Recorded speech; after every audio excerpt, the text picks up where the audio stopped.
안녕하세요. 오늘은 좀 특별한 성경 구절을 깊이 파볼까 하는데요. 바로 마태복음 24장 22절입니다. 그 날들을 감하지 아니하면 모든 육체가 구원을 얻지 못할 것이나 그러나 택하신 자들을 위하여 그 날들을 감하시리라. 보통 이걸 종말의 환련 기간이 줄어든다 이렇게 많이들 생각하시잖아요. 네, 맞아요. 그렇게 해석하는 경우가 많은데 사실 그게 전부가 아닐 수 있다는 거죠. 그래서 저희가 오늘 주목할 자료는 바로 원어의 쌤의 윤영문 목사님 설교입니다. 이 구절에 대해 아주 흥미로운 통찰을 제시하시더라고요. 네, 특히 헬라어 원어에 집중해서 봐야 합니다.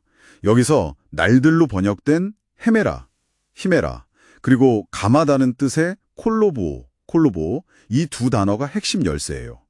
유 목사님의 해석을 따라 원문을 살펴보면 이게 단순히 미래의 시간표 얘기가 아니라 지금, 오늘을 살아가는 우리의 신앙과 아주 직접적인 관련이 있다는 걸 알게 됩니다. 오, 그렇군요. 헬라어 원문을 통해 하나님의 진짜 뜻을 더 정확히 이해하는 것. 이게 오늘 저희의 목표라고 할 수 있겠네요. 좋습니다. 그럼 윤영문 목사님은 왜 이 구절을 단순히 시간 단축으로만 보면 좀 부족하다고 하시는 걸까요? 이게 왜 모든 세대에 적용되어야 하는 해석이 필요한 거죠? 가장 큰 이유는요. 그 해석이 성경 전체가 진짜 위험하다고 경고하는 걸 놓치게 만들 수 있기 때문이에요. 진짜 위험이요? 그게 뭔데요? 바로 사람의 미혹입니다. 마태복음 24장 시작하면서 예수님이 제일 먼저 경고하신 게 바로 그거잖아요. 사람의 미혹을 받지 않도록 주의하라. 아, 맞아요. 4절, 5절에 바로 나오죠. 네, 윤 목사님은 바로 이 미혹이야말로 진짜 무서운 거라고 강조하세요. 특히 겉보기에는 아주 정통신앙처럼 보이는데 실제로는 예수님 믿음으로 세상적인 성공, 뭐랄까 육신의 정욕, 안목의 정욕, 이생의 자랑 같은 것들을 부추기는 그런 가르치며 아, 그럴 수 있겠네요. 신앙의 탈을 쓴 미혹. 그렇죠. 디모데 후서 4장에도 나오잖아요. 사람들이 자기 귀를 즐겁게 해줄 스승을 막 찾아다닌다고요. 결국 신앙의 기준은 사람이 아니라 하나님이어야 하는데 자꾸 내 욕심 채워주는 말을 따르게 되는 거죠. 에스겔 14장 보면 노아, 욥, 다니엘 같은 의인이라도 딱 자기 영혼만 건진다고 하잖아요. 그만큼 마지막 때에는 개인의 믿음이 중요해진다는 뜻이기도 하고요. 아, 개인의 믿음이 정말 중요하군요. 자, 그럼 이 구절을 푸는 열쇠, 헬라어 단어들을 좀 보죠. 날들, 헤메라가 단순히 시간의 흐름 그 이상이라고 하셨는데 이게 어떻게 존재나 상태를 의미할 수 있죠? 네, 원어의 쌤 분석에 따르면 헬라어 헤메라는 단순히 24시간, 해 뜨고 지는 그런 시간 개념만이 아니에요. 그 시간이 쌓이고 쌓여서 만들어진 어떤 결과, 그러니까 어떤 존재 그 자체나 상태를 가리킬 때 굉장히 자주 쓰입니다. 예를 들면요? 예를 들어 심판의 날이라고 할 때 그게 꼭 어느 특정 하루를 말한다기보다는 그 사람의 인생 전체가 쌓여서 맞이하게 되는 심판받는 상태를 의미하는 거죠. 노아의 때도 비슷하고요.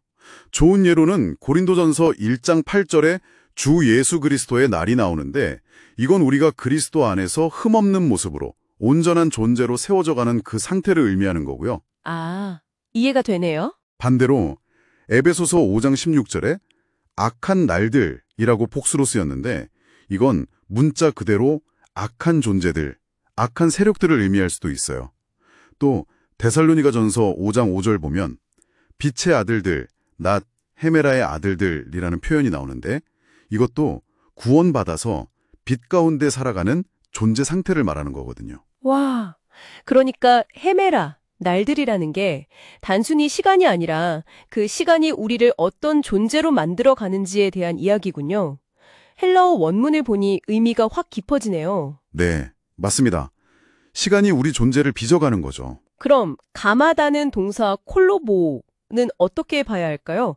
이것도 그냥 줄인다는 뜻만은 아닌가 보네요. 네, 콜로보의 기본 뜻은 잘라내다, 삭감하다, 줄이다가 맞아요.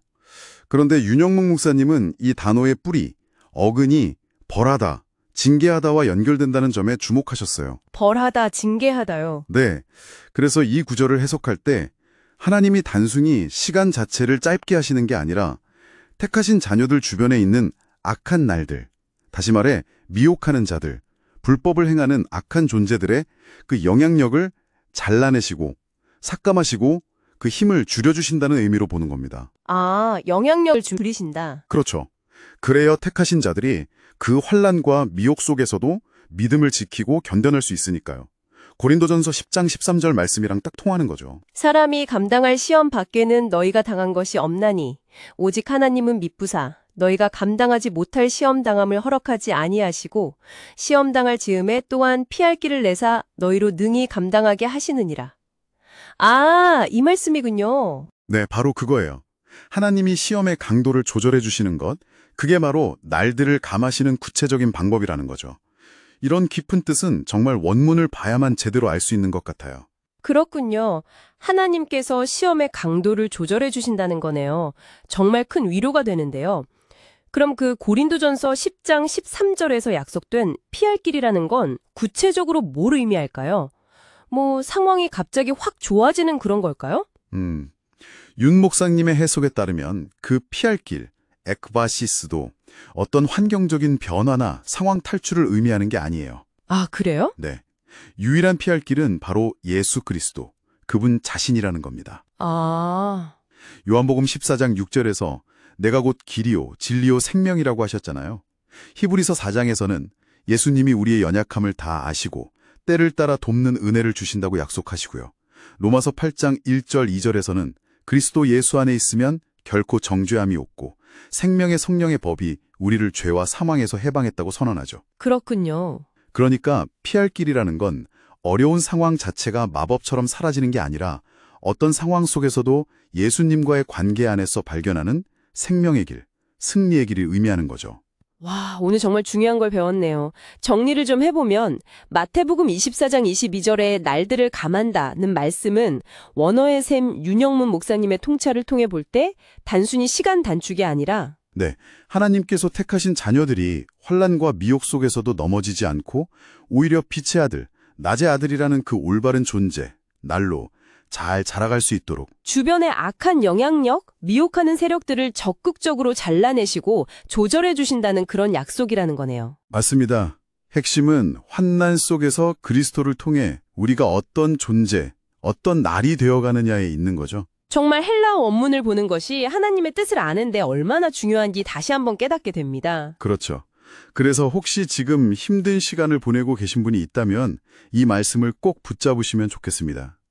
하나님은 당신이 감당할 수 있다는 걸 아시기 때문에 그 시험을 허락하셨고 동시에 피할 길이신 예수 그리스도 안에서 능히 이길 힘과 지혜도 반드시 주십니다. 중요한 건 흔들리는 환경이나 우리를 미혹하는 사람이 아니라 변함없이 신실하신 하나님을 바라보는 믿음이겠군요. 네, 바로 그렇습니다. 오늘 이야기를 나누다 보니 이런 질문이 떠오르네요. 우리의 날들이 결국 우리의 쌓여진 존재 상태를 의미하고 하나님께서 외부의 악한 영향을 감하여 주신다면 우리는 어떨까요?